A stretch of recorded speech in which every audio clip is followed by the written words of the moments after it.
Bonjour et bienvenue dans l'épisode 13 de ton émission de motivation préférée, Trouve la motivation avec Abdou. Dans cette émission, j'aime partager avec vous mes citations de motivation préférées pour vous aider à trouver la motivation et à prendre contrôle de votre vie.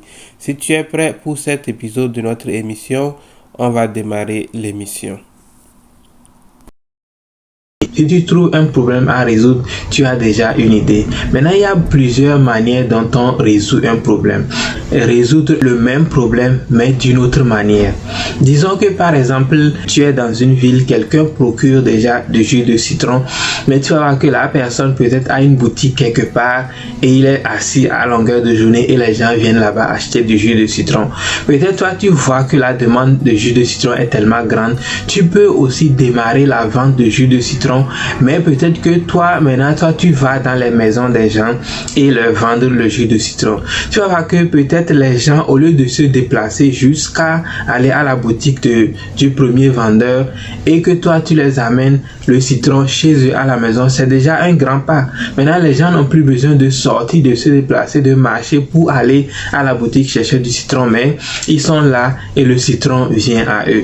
Donc, tu es en train de résoudre le même problème, mais d'une autre manière.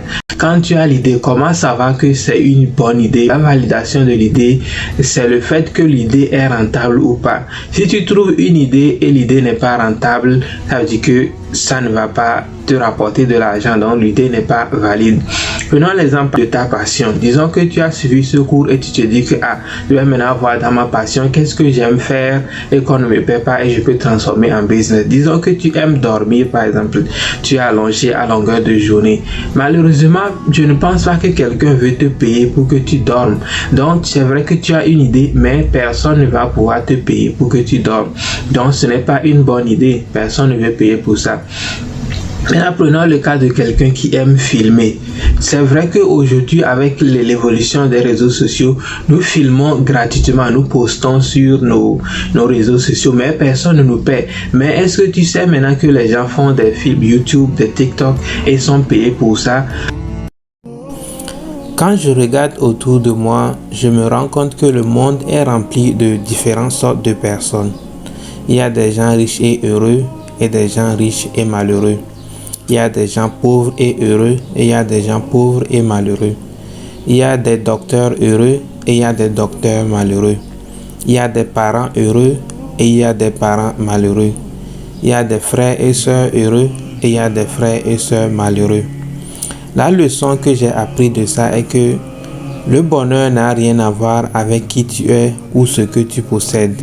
Le bonheur a beaucoup plus à voir avec comment tu te sens avec qui tu es et ce que tu possèdes.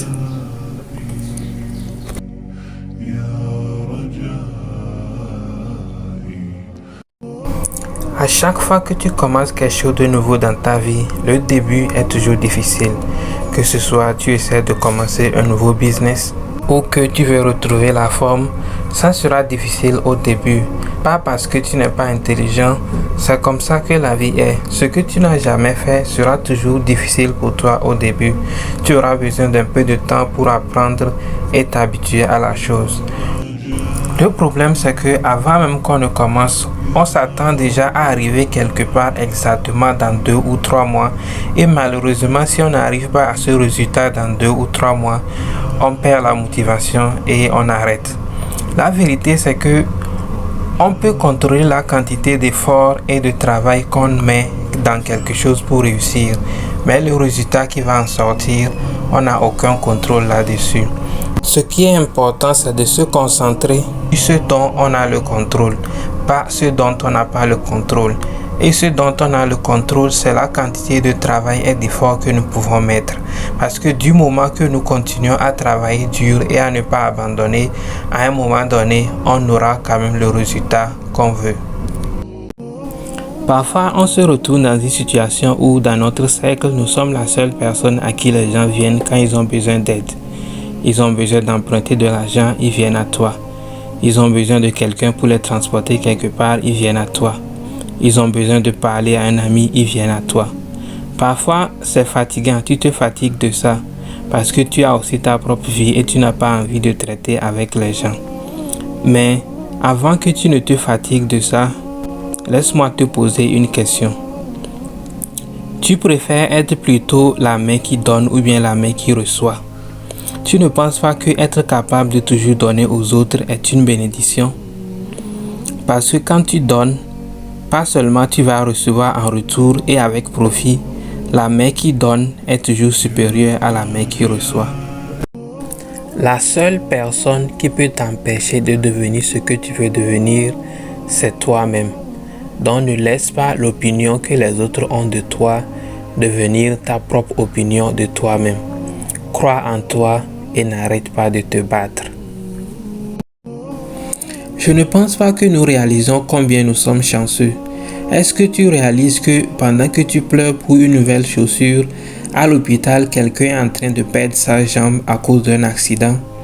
Est-ce que tu réalises que pendant que tu pleures que tu n'as pas de viande dans ta nourriture, quelqu'un est en train de mourir de faim quelque part?